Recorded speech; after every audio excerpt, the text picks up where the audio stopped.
Este es un mensaje del pastor John MacArthur, traducido y predicado en español para el mundo de habla hispana. Durante las semanas y meses hemos predicado la palabra de Dios sobre todo tipo de asuntos relacionados con las condiciones en las que vivimos aquí en este país y en nuestro mundo.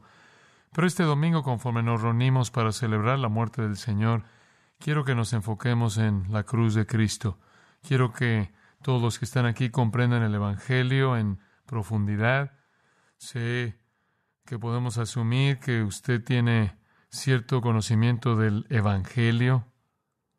Por eso está aquí. Si usted es un creyente, tiene suficiente conocimiento del Evangelio para haber sido redimido.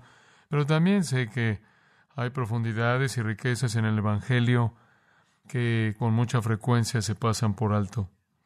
Es una realidad profunda que Cristo vino a morir y resucitar para nuestra salvación. Y esta mañana quiero abordar esa realidad a partir del 3 capítulo de Romanos. Romanos capítulo 3. Y voy a leer, comenzando en el versículo 21 hasta el final del capítulo, y después nos vamos a enfocar particularmente en los versículos 25 en adelante. Versículo 21, pero ahora, aparte de la ley, se ha manifestado la justicia de Dios, testificada por la ley y por los profetas.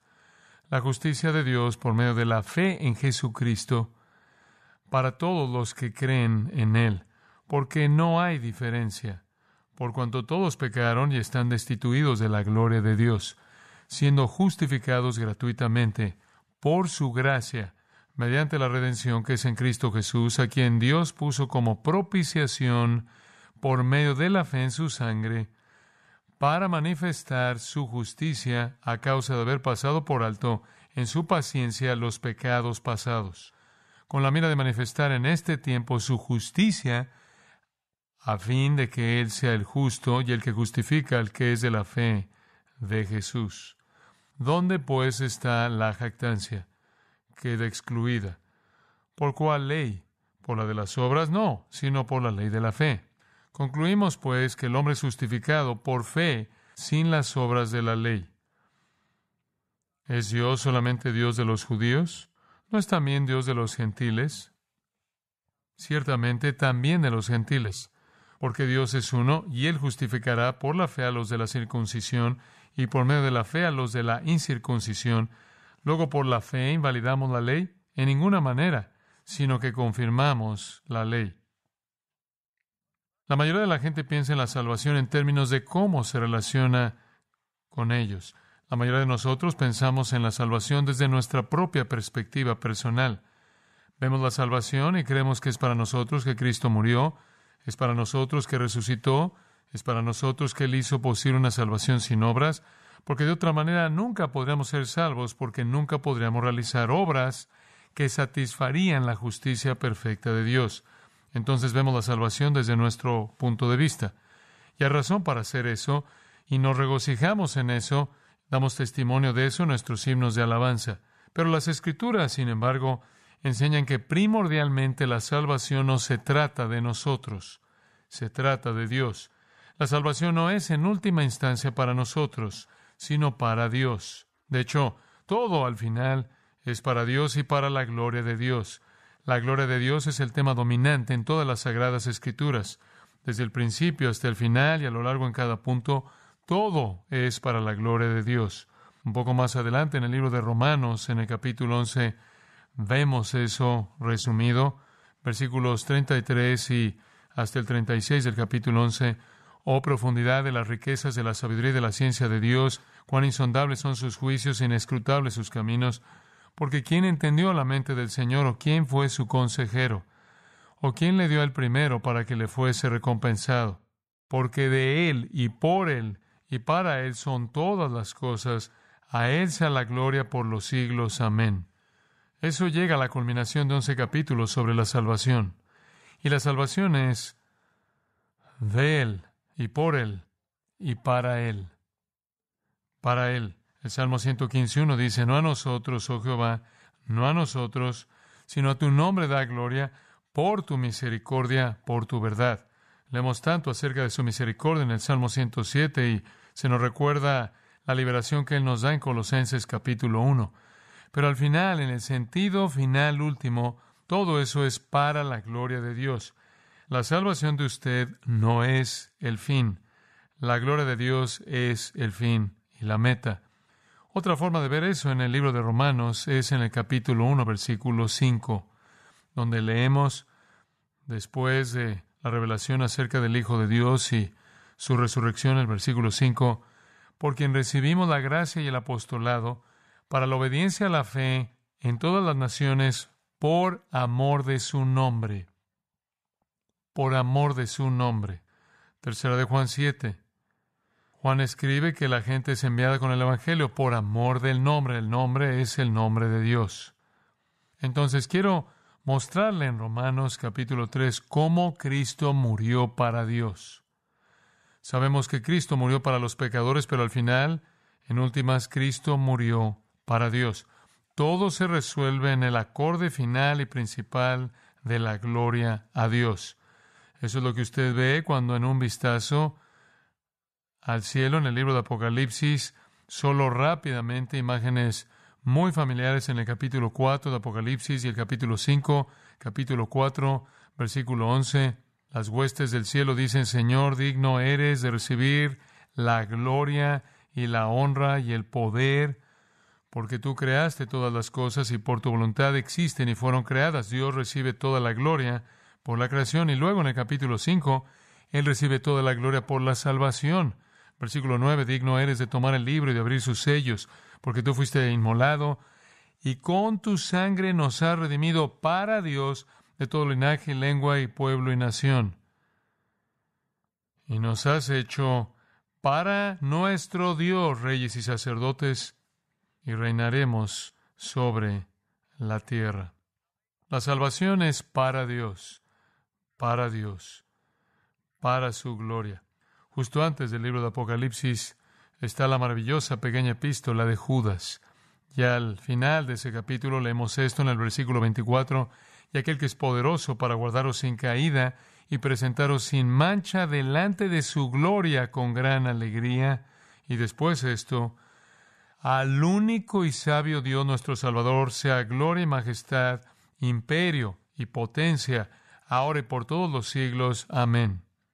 Todo en el cielo se resuelve en la gloria de Dios. Este es el tema dominante a lo largo de toda la Escritura y la historia redentora. La salvación se enfoca en Dios, incluso en el Antiguo Testamento. Una ilustración maravillosa de esto se encuentra en la profecía de Isaías, capítulo 45. Son unos pocos versículos de ese capítulo asombroso. Versículo 5. Yo soy Jehová, dice Dios, y ninguno más hay. No hay Dios fuera de mí. Yo te ceñiré, aunque tú no me conociste, para que se sepa desde el nacimiento del sol y hasta donde se pone, que no hay más que yo Jehová, y ninguno más que yo, que formo la luz y creo las tinieblas, que hago la paz y creo la adversidad. Yo, Jehová, soy el que hago todo esto. Rociad cielos de arriba, y las nubes destilen la justicia. Ábrase la tierra y produzcanse la salvación y la justicia. Háganse brotar juntamente. Yo, Jehová, lo he creado. Allí en el versículo 18 de Isaías 45, porque así dijo Jehová, que creó los cielos. Él es Dios, el que formó la tierra, el que la hizo y la compuso. No la creó en vano, para que fuese habitada la creó. Yo soy Jehová y no hay otro. No hablé en secreto en un lugar oscuro de la tierra. No dije a la descendencia de Jacob, en vano me buscáis. Yo soy Jehová que hablo justicia, que anuncio rectitud. Reuníos y venid. Juntaos todos los sobrevivientes de entre las naciones. No tienen conocimiento aquellos que erigen el madero de su ídolo, y los que ruegan un Dios que no salva. Proclamad y hacedlos acercarse, y entren todos en consulta. ¿Quién hizo oír esto desde el principio? Y lo tiene dicho desde entonces, sino yo, Jehová, y no hay más Dios que yo, Dios justo y salvador, ningún otro fuera de mí. Mirad a mí, sed salvos todos los términos de la tierra, porque yo soy Dios y no hay más. Todo es para Dios, todo es para su honor y su gloria. Cuando el Señor estaba llegando al final de su vida, en Juan 17, ofreció esa gran oración al Padre. Y en el versículo 4 de ese capítulo dijo, yo te he glorificado en la tierra. He acabado la obra que me diste que hiciese. Incluso el Hijo hizo lo que hizo para traer gloria al Padre. En Filipenses capítulo 2, versículo 5, se habla de Cristo Jesús, el cual siendo en forma de Dios no estimó el ser igual a Dios como cosa que aferrarse, sino que se despojó a sí mismo, tomando forma de siervo, hecho semejante a los hombres, esto es la encarnación, y estando en la condición de hombre, se humilló a sí mismo, haciéndose obediente hasta la muerte y muerte de cruz. Por lo cual Dios también le exaltó hasta lo sumo y le dio un nombre que es sobre todo nombre, el nombre Señor, para que en el nombre de Jesús se doble toda rodilla de los que están en los cielos y en la tierra y debajo de la tierra, y toda lengua confiese que Jesucristo es el Señor. Y después esto, para gloria de Dios Padre. Ahí es donde termina todo. Para gloria de Dios Padre. Pero dice en 1 de Pedro 4:11, para que en todo sea Dios glorificado por Jesucristo. Es a Dios a quien pertenecen la gloria y el imperio por los siglos de los siglos. Amén, escribe el apóstol Pedro. El propósito eterno de la salvación es para Dios. Y eso es lo que quiero que vea, tal vez de una manera en la que no la ha visto antes. Bajemos al versículo 25. Cristo Jesús es el antecedente al final del versículo 24, a quien Dios puso como propiciación por medio de la fe en su sangre. Dios mostró públicamente al Señor Jesucristo como propiciación. Propiciación es una palabra que significa satisfacción. Dios encontró satisfacción en el sacrificio de Cristo. El sacrificio de Cristo satisfizo a Dios. La muerte de Cristo, eso es a lo que se refiere su sangre allí, su muerte, fue la satisfacción de Dios y Dios mostró públicamente eso.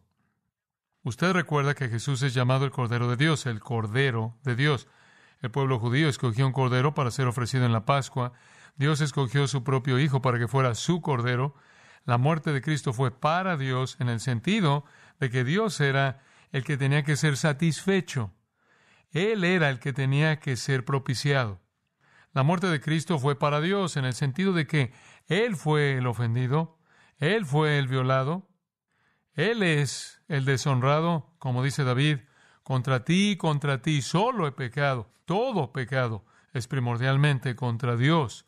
La salvación, sea lo que sea, entonces tiene que satisfacer a Dios, tiene que satisfacer su rectitud, su justicia, su misericordia y su gracia.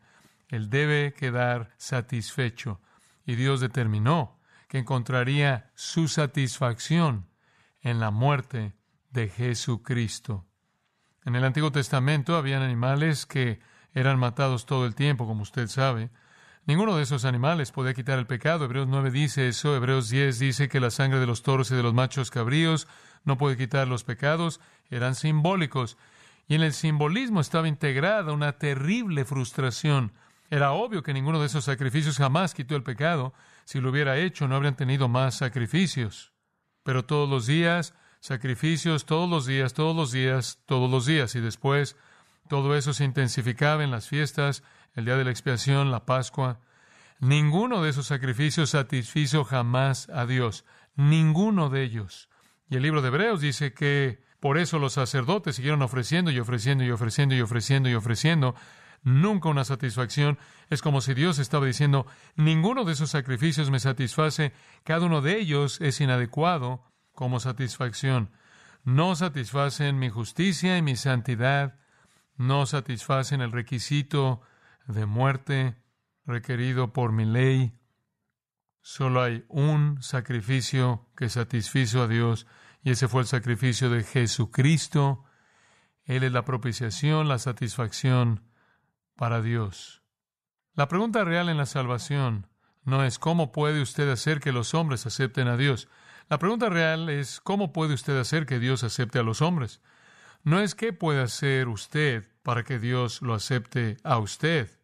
No está basado en algo que usted hace. Es qué tipo de transacción es necesaria para compensar el hecho de que usted no puede hacer nada para satisfacer a Dios. El hecho de que Cristo fue una satisfacción o una propiciación declara que la salvación es primordialmente para Dios. Cristo murió para Dios. Cristo murió para Dios. La muerte de Cristo fue para la satisfacción de Él. Ahora, ¿cuál es la manera exacta en la que la muerte de Cristo satisface a Dios? ¿Cómo glorifica a Dios? Le voy a dar 4 principios que Pablo establece aquí. Son extremadamente importantes. Número 1. La cruz fue para declarar la justicia de Dios. Cristo murió para Dios en el sentido de que la cruz era para declarar la justicia de Dios. De regreso al versículo 25 otra vez. Esto fue para manifestar su justicia. Y es dicho otra vez en el versículo 26, con la mira de manifestar en este tiempo su justicia. Dios mostró públicamente a Cristo Jesús como una satisfacción para demostrar su justicia. Ahora, ¿por qué necesitaba ser demostrada? ¿Acaso el Antiguo Testamento no dice lo suficiente de la justicia de Dios? Por supuesto.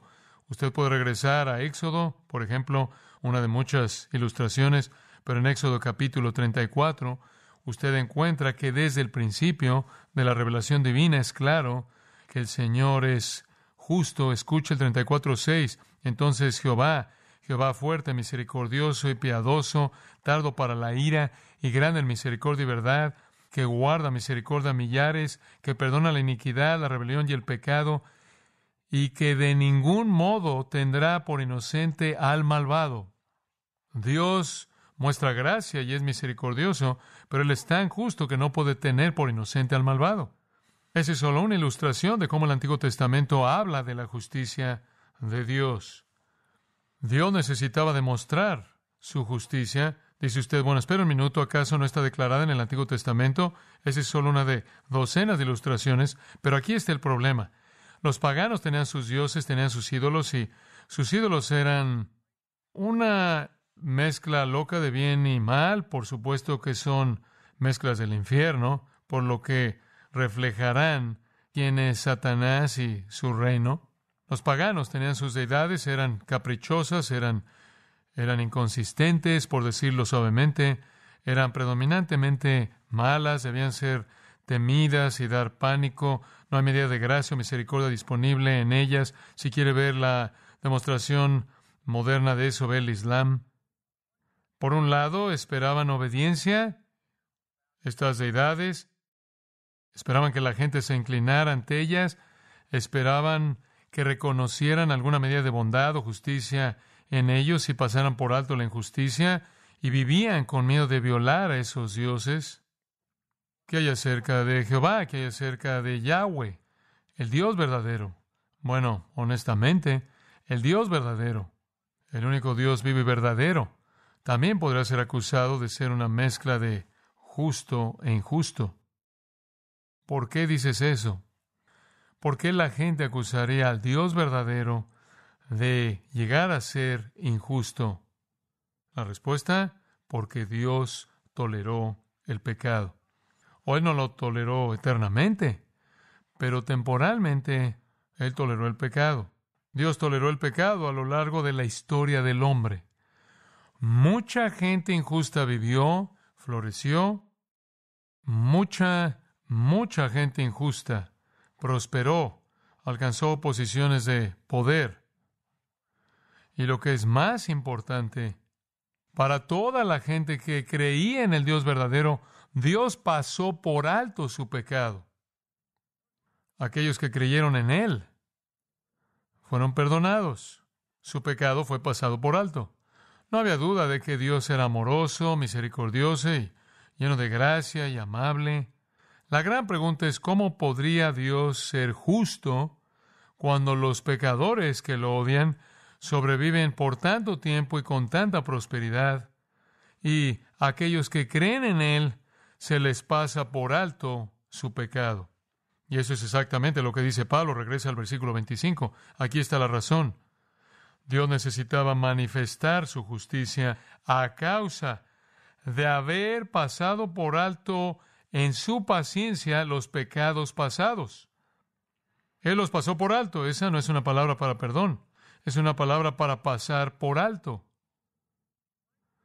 ¿Por qué hizo Él eso? En paciencia. ¿Qué es eso? Eso es paciencia. Eso es tolerancia. Atrás en el capítulo 2 y el versículo 4 leemos: ¿o menosprecias las riquezas de su benignidad, paciencia y longanimidad, ignorando que su benignidad te guía al arrepentimiento? Pero por tu dureza y por tu corazón no arrepentido, atesoras para ti mismo ira para el día de la ira y de la revelación del justo juicio de Dios. El justo juicio vendrá, pero Dios es paciente, dándole a usted una oportunidad de arrepentirse.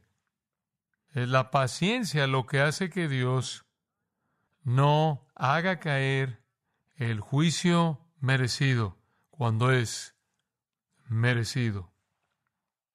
Cristo es la satisfacción que demuestra la justicia de Dios frente a su tolerancia de los pecados en el pasado. En el pasado significa antes de Cristo. Antes de Cristo. A lo largo de toda la historia redentora, desde la caída de Adán, donde quiera que la gente creía en Él, donde quiera que la gente creía en el Dios vivo y verdadero, Él pasaba por alto su pecado. Él contuvo el juicio en paciencia tolerante.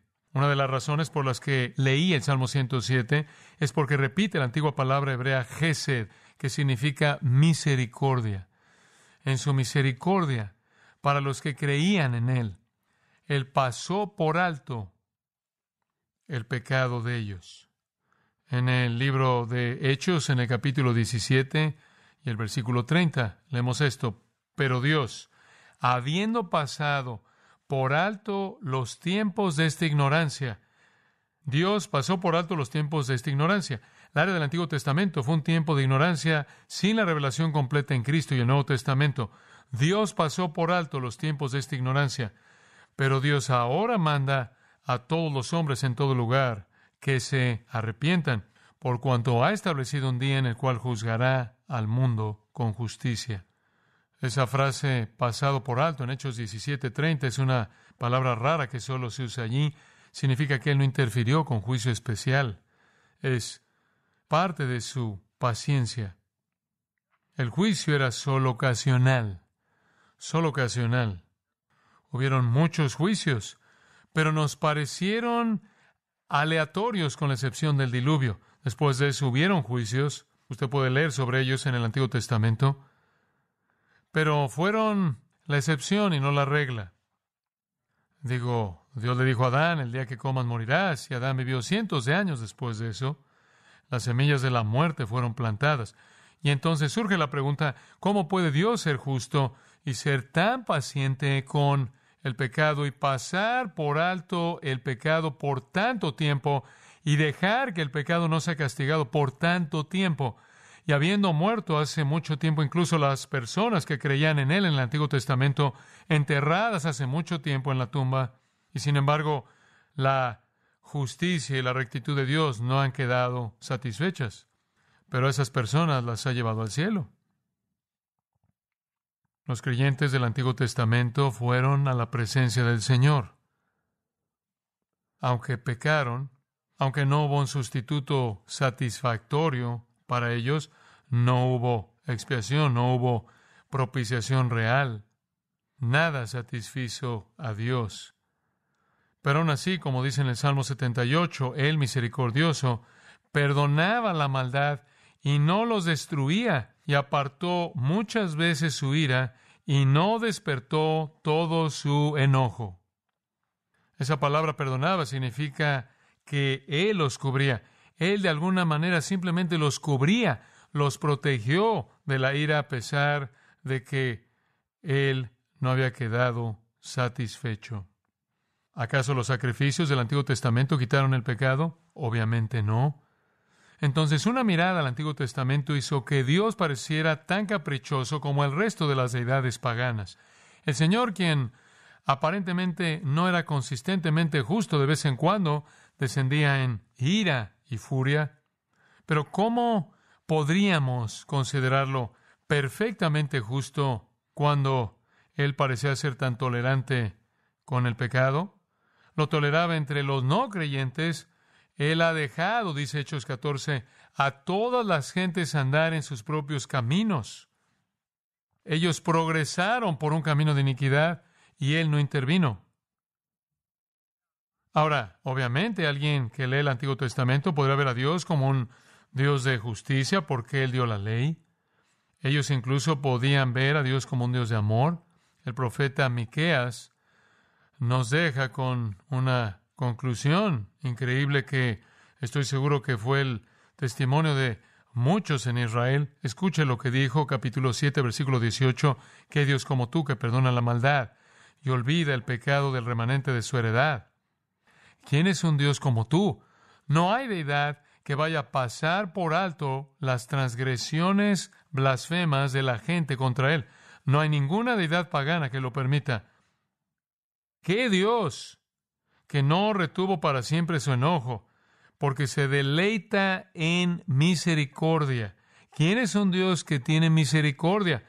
¿Quién es un Dios que sepultará nuestras iniquidades y echará en lo profundo del mar todos nuestros pecados? ¿Qué clase de Dios tan ofendido constantemente, pasa por alto todo este pecado y deja que los incrédulos vivan y prosperen, y deja que los creyentes tengan la promesa de vida en su presencia sin una satisfacción para su justicia recta?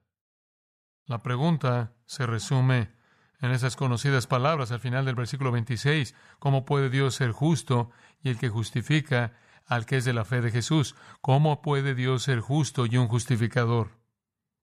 ¿Es esto una especie de perdón barato? Dios en el Antiguo Testamento es presentado como misericordioso y lleno de gracia, lleno de misericordia. Se le presenta como un Dios justo. El juez de toda la tierra no ha de hacer lo que es justo. Él es santo, Él es justo. Entonces, ¿por qué ser tan tolerante con el pecado? Entonces, en el Antiguo Testamento hay un velo grueso sobre la justicia de Dios. Y esta pregunta amenazadora ha existido a lo largo de toda la historia, hasta que Cristo venga. ¿Cómo puede Dios ser justo y el justificador de los pecadores? Los sacrificios no llevaban el castigo, solo simbolizaban el sacrificio que vendría en el futuro y que podría llevarlo. Durante más de 4,000 años hubo este espectáculo presentado a la humanidad en lo que debería ser un universo moral. Y fue una especie de cosa escandalosa. La justicia divina parecía dormir.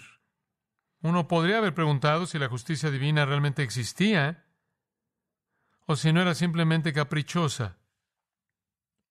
Los hombres pecaron a salvo durante siglos, milenios, hasta Cristo. Cuando Cristo vino, murió para Dios. Él murió para proveer esa satisfacción de la justicia de Dios. Gálatas 3 dice que Él llevó la maldición. Maldito todo el que quebranta la ley. Él llevó la maldición. Primera de Pedro 2 dice que llevó en su cuerpo nuestros pecados y el juicio por ellos. Segunda de Corintios 5 dice que se hizo pecado por nosotros para que fuésemos hechos justicia de Dios en Él. Entonces, en la muerte de Cristo, Dios está declarando su gloria en este sentido. Él está diciendo, yo soy justo y el pecado será castigado, pero también soy misericordioso y el pecado será castigado en su totalidad, pero para mi pueblo, mi Hijo será el sacrificio sustitutivo. La muerte de Cristo declara pública y abiertamente que Dios es justo, tan justo que Él hace algo que es incomprensible. El Hijo eterno de su amor, el segundo miembro de la Trinidad, eternamente santo, es hecho pecado. La condescendencia que le leí, Filipenses 2, está más allá de nuestra capacidad de siquiera entender. ¿Cómo puede el eternamente santo asumir la ira de Dios por todos los pecados de todas las personas que alguna vez creerían en la historia del mundo. Dios está tan comprometido con su justicia, tan necesariamente comprometido con su justicia, pero también tan comprometido con su amor, misericordia y gracia, y queriendo mostrar esos elementos de su naturaleza, que Él hace de su Hijo un sacrificio satisfactorio. ¿Cómo pudo Jesús, una persona, cargar con todos los pecados de todas las personas que creerían? La única respuesta a eso que puedo dar es que Él es una persona infinita y tiene una capacidad infinita para cualquier cosa y todo, incluyendo absorber la ira divina. Entonces Pablo responde a esta pregunta muy, muy importante. Deja las cosas claras. La cruz se extiende hacia atrás. Muy bien. La cruz se extiende hacia atrás. Pero recuerde, Apocalipsis 13:8 dice que el Cordero fue inmolado desde antes de la fundación del mundo. En la mente del Dios eterno no hay tiempo. Y por lo tanto, en el sentido eterno, Cristo siempre fue el Cordero, siempre la provisión, incluso antes de que realmente viniera la historia y muriera. Entonces, en el Antiguo Testamento, Dios pasó por alto el pecado, perdonó el pecado, basado en lo que ya había sido determinado que su Hijo iba a ser. Entonces la muerte de Jesucristo se extiende hacia atrás y cubre a todos los creyentes antes de la cruz. Entonces Dios puede ser justo si su justicia se satisface con el castigo apropiado para aquellos a quienes Él perdona, y ese es el castigo que le colocó a Cristo. Eso cubre el pasado, ya sean personajes en Génesis, patriarcas, ya sean creyentes durante el periodo de los jueces y los reyes, los profetas, a lo largo de la historia de Israel, desde el principio hasta el Nuevo Testamento, a los creyentes que fueron justificados por la fe. Se les concedió esa justificación porque sus pecados serían llevados a la cruz por Cristo. Solo había un camino posible de salvación, y era la muerte de Cristo, y se extendió hacia atrás. Ve el versículo 26. Él lo vuelve a decir, con la mira de manifestar en este tiempo su justicia. Es decir, no solo se remonta hacia atrás a los pecados cometidos anteriormente, sino que también se extiende hacia este tiempo, hacia adelante. Zacarías dice del Mesías, Él es justo y está dotado de salvación. La cruz no solo se extiende hacia atrás, sino hacia adelante. Dios perdonó a los santos del Antiguo Testamento porque Cristo pagaría el castigo de los pecados de ellos. Dios perdona a los santos del Nuevo Testamento y más allá, porque Cristo ha pagado el castigo de sus pecados. Él pagó el castigo después de que sus vidas se habían acabado mucho tiempo antes. Él pagó el castigo por nosotros incluso antes de que comenzaran nuestras vidas. ¿Entiende usted eso? Una realidad masiva. Y por lo tanto, el Cordero inmolado desde antes de la fundación del mundo es el que justifica al que es de la fe de Jesús, así como Él fue el que justificó al que tenía fe en Dios antes de que Jesús viniera. Versículo 26, Dios es justo y todavía es el que justifica al que es de la fe de Jesús. La justicia y la misericordia se encuentran en la cruz. Entendemos la misericordia, hablamos de la misericordia, entendemos la compasión de alguien que muere en nuestro lugar, entendemos la muerte de Cristo en relación con nosotros, pero lo que debemos entender es la muerte de Cristo en relación con Dios. Nos permite glorificar a Dios por los siglos de los siglos, como un Dios no solo de misericordia, compasión, perdón y amor, sino un Dios de justicia y rectitud y santidad. El Salmo 85:10 dice, la misericordia y la verdad se encontraron, la justicia y la paz se besaron, y nada cumple eso como la cruz. Entonces, para aquellos en el Antiguo Testamento que creyeron en Dios, la cruz los cubrió como una expiación satisfactoria. Para aquellos desde la cruz, cuando Cristo murió en la cruz, Todos los pecados de todos los que creerían en el futuro, así como todos los pecados de todos los que habían creído en el pasado, fueron recogidos en Cristo. Porque ahora hay un elemento agregado. No es suficiente creer en Dios, que dice al final del versículo 26. Él es el que justifica al que, ¿qué? Es de la fe de Jesús. No hay salvación en ningún otro nombre, ¿verdad? La cruz glorifica a Dios porque declara su justicia. Pero en segundo lugar, la cruz también fue para exaltar la gracia de Dios. Versículo 27. ¿Dónde pues está la jactancia? ¿Dónde pues está la jactancia? Piénselo. Si Cristo llevó en su cuerpo los pecados de todos los que creerían, el sacrificio ya se hizo en el Calvario hace 2000 años, ¿qué contribución hizo usted que pudiera hacer que usted se jactara? Usted estaba 2000 años en el futuro cuando Cristo murió por los pecados de usted. Cuando Él de hecho cargó con los pecados de usted en su cuerpo, usted estaba a 2000 años de existir. ¿Qué clase de gracia es esta? ¿Qué contribución podría usted haber hecho a eso como una persona inexistente, conocida solo por el Dios Todopoderoso, Eterno, Soberano y Omnisciente? Queda excluida. Cualquier jactancia se excluye. Si Cristo murió por usted antes de que usted llegara a este mundo, ¿cómo puede usted jactarse? ¿Qué tipo de principio es este? Él usa la palabra ley ahí en el versículo 27. ¿Por cuál ley? ¿Qué tipo de principio? ¿Qué tipo de método es este? ¿De las obras? No. Por una ley de fe. La cruz literalmente elimina cualquier posibilidad de obras humanas.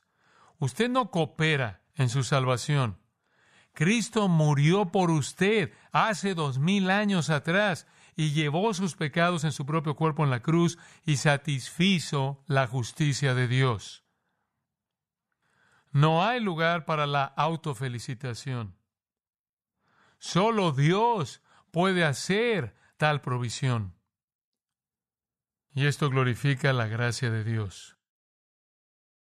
Él lo escogió usted antes de la fundación del mundo. En Efesios 2, esto es tan importante, 2, 8 y 9, porque por gracia sois salvos por medio de la fe, y esto no de vosotros, pues es don de Dios, no por obras, para que nadie se gloríe, porque somos hechura suya, creados en Cristo Jesús. Eso es impresionante. Somos la obra de Dios, creados en Cristo Jesús.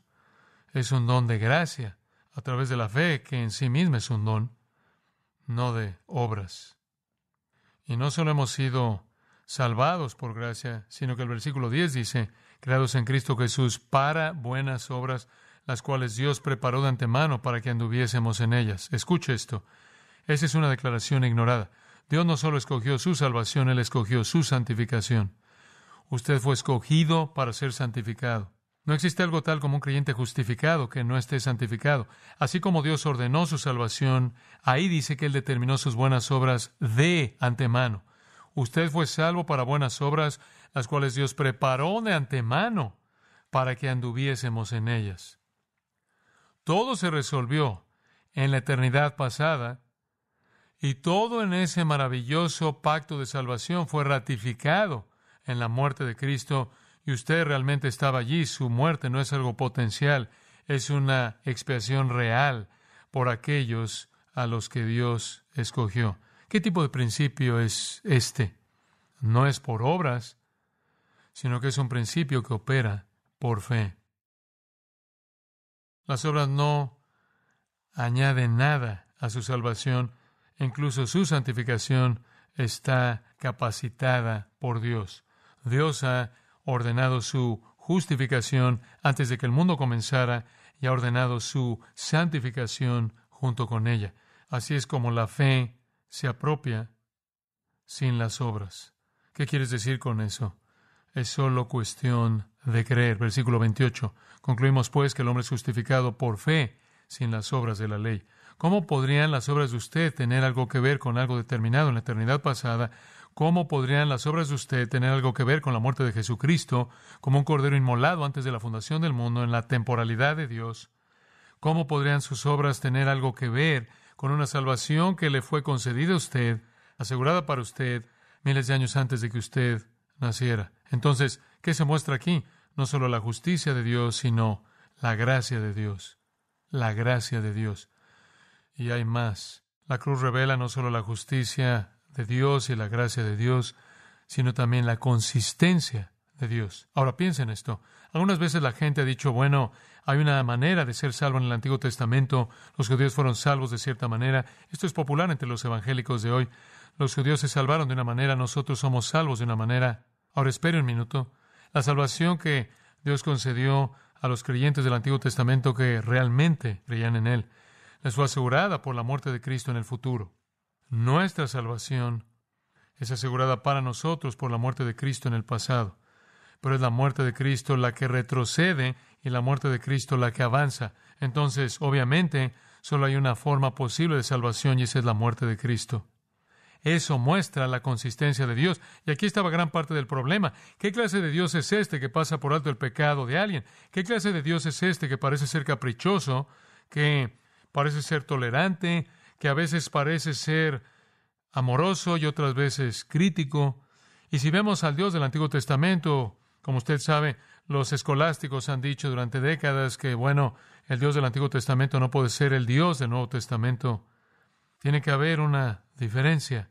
Pero observe el versículo 29. ¿Es Dios solamente Dios de los judíos? ¿No es también Dios de los gentiles? Ciertamente, también de los gentiles, porque Dios es uno y Él justificará por la fe a los de la circuncisión y por medio de la fe a los de la incircuncisión. Me encanta eso. Estamos tratando con un Dios y un camino de salvación. Dios no tiene dos estándares, no tiene dos medios para salvar a la gente. Él es un Dios y hay un camino de salvación. Isaías 54:5 dice, Dios de toda la tierra será llamado. Jeremías 16:19, a ti vendrán naciones desde los extremos de la tierra. Zacarías 2:11, y se unirán muchas naciones a Jehová, y me serán por pueblo. Efesios 2, Dios ha derribado la pared intermedia entre judíos y gentiles.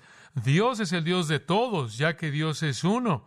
Un Dios, un plan de salvación, un camino de salvación. Dios es el único Dios verdadero y un camino de salvación. Significa que Él es el Dios de todos los hombres, judíos o gentiles. Él salva a todos los hombres. Él justificará, es el término ahí. Él justificará a todos los hombres basándose en la muerte de su Hijo. Él no puede ser diferente. Es fe. Era fe para los judíos, no ley. Era fe para los gentiles. Él es el único Dios con el único camino de salvación para su gloria eterna. Él es glorificado en su consistencia absoluta. Noé halló gracia ante los ojos del Señor. Moisés halló gracia ante los ojos del Señor. Abraham fue salvo por fe. Dios salvó a las personas en la era del Antiguo Testamento por fe a través del sacrificio venidero de Cristo como la satisfacción. Él salva a la gente desde ese entonces por la fe en Jesús. Y su salvación fue comprada en la misma cruz. Nadie jamás será salvo de otra manera. Recuerde eso, por favor. Nadie se salvará jamás por las obras. Regresa al capítulo 3, versículo 20. Por las obras de la ley ningún ser humano será justificado delante de él. Eso nunca sucederá. Las obras nunca salvarán a nadie. Ni las obras de los gentiles paganos que tienen cierto grado de entendimiento acerca de Dios, ni las obras de judíos muy religiosos, ni las obras de nadie. ¡Qué Dios tan glorioso tenemos! Que declara en la cruz de Cristo su justicia perfecta y su gracia incomparable y su consistencia. Y luego finalmente la cruz era para declarar la ley de Dios. Saliendo de este tratamiento de la gracia, Pablo hace una pregunta muy importante en el versículo 31. Luego, por la fe invalidamos la ley. Si la ley no nos salvó, ¿eso cancela la ley? Me genoito en griego. No, no, no, no. Un negativo fuerte, fuerte. En ninguna manera, sino que confirmamos la ley. Espera un minuto. ¿Cómo es que la cruz de Cristo, en la gracia de la salvación obtenida para nosotros, confirmó la ley? En primer lugar, la ley se confirma en que le costó al Hijo de Dios la vida, pagar el castigo que exigía la ley. Nunca ha habido nada que haya sucedido en toda la historia del mundo que sea una declaración tan clara de la perfección absoluta de la ley de Dios como la cruz de Jesucristo. Dios literalmente tuvo que matar a su propio Hijo encarnado para satisfacer su justicia. La cruz no anula la ley, todo lo contrario, muestra la ley. Es la ley la que está quedando satisfecha. En segundo lugar, la cruz es para tratar con el pecado. Y el pecado es una violación de la ley, lo cual significa que la ley como Dios es santa. La definición misma de impiedad es una violación de la ley de Dios. La ley no se anula, la ley se eleva. Porque todo mal es una violación de esa santa ley. Entonces la cruz establece la ley al mostrar cuán horrendo y destructivo y mortal es el pecado, y al requerir el sacrificio del Hijo de Dios. La ley es confirmada por la cruz. Y cuando dice en Efesios 2:10 que somos salvos para buenas obras, las cuales Dios preparó de antemano para que anduviésemos en ellas, aunque somos salvos por gracia mediante la fe, ¿qué le dice eso? ¿Qué son las buenas obras? ¿A dónde va para una definición de lo que es bueno? ¿A qué? A la ley. Entonces la ley se convierte en nuestra amiga, así como la palabra de Dios. Oh, cuánto amo yo tu ley. Lee el Salmo 119. La gloria de Dios se muestra en la cruz. Vemos su justicia allí, vemos su gracia allí, vemos su consistencia allí, y vemos la elevación de su ley santa, que no es más que una manifestación de su persona santa. Dios es glorificado en la cruz. Usted no comprende la cruz hasta que comprende que Cristo murió para Dios. Padre, te agradecemos por la verdad que nos hace libres. Te agradecemos por el privilegio de tu palabra que nos es revelada y el Espíritu Santo en nosotros para ayudarnos a entender y comprender sus verdades. Te damos gloria. Todas las cosas son para ti, por ti, de ti, para ti. En todo tú debes ser glorificado. Incluso ahora, en todo lo que hacemos, debemos hacerlo para tu gloria. Estamos hechos para glorificarte, por eso nos redimiste, para tu propia gloria, para tu propio bien. Anhelamos estar con los santos en reposo en tu presencia, en esa perfección, lo cual nos permite darte gloria ilimitada y sin obstáculos para siempre. Te damos toda la gloria por nuestra salvación, que fue comprada para nosotros mucho antes de que siquiera viviéramos, lo cual muestra tus perfecciones gloriosas. Ahora, conforme llegamos a la cruz en este tiempo simple de comunión, te pedimos que nos des un entendimiento fresco de la muerte de nuestro Salvador por nosotros. La palabra de Dios dice que no debemos venir de una manera apresurada, frívola, superficial, para celebrar tu muerte, trivializarlo en cualquier sentido, tanto en nuestros pensamientos al respecto como al aferrarnos al pecado, sería un acto feo de hipocresía. No queremos participar de una manera hipócrita, por eso te pedimos que nos ayudes a examinarnos a nosotros mismos y a dejar el pecado, y que vengas y nos limpies y nos prepares para hacer esto de una manera que realmente te honra. Ayúdanos a ver de nuevo en el pan y la copa la muerte de nuestro Salvador, pero de una manera grandiosa, más allá quizás de lo que hemos visto antes, y darte la gloria que tú mereces, y la respuesta de santidad y obediencia que tú también mereces. Que esa sea la dirección, de una manera fresca, que establezcamos como un curso para traerte honor. Esa es nuestra oración. Amén. Usted ha escuchado a John MacArthur, maestro bíblico de Gracia a Vosotros. Para más información y acceso gratuito a todos los mensajes de John, así como una lista de libros incluyendo la Biblia de estudio, visite la página web en gracia.org. Gracia a Vosotros y el pastor John MacArthur se reservan toda protección y derecho de autor bajo la ley que esté vigente. La información de derecho de autor está disponible en gracia.org, que incluye instrucciones para limitar la duplicación de este archivo digital. Gracia a Vosotros es una organización sin fines de lucro, dedicada a desarrollar recursos desde las enseñanzas del pastor John MacArthur, las cuales ofrecen la verdad de las Escrituras. Por otra parte, su apoyo en oración y sus donaciones al ministerio nos ayudan a lograr este propósito para equipar a miles de personas de habla hispana.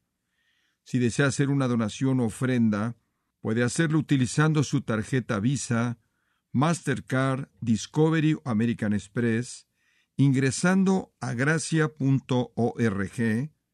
y si vive en Estados Unidos o Puerto Rico, también puede llamarnos al 1-866-5-GRACIA, esto es, 1-866-547-2242. Recuerde, desde cualquier lugar puede ingresar a nuestra página web en gracia.org. Y de antemano, gracias por su apoyo.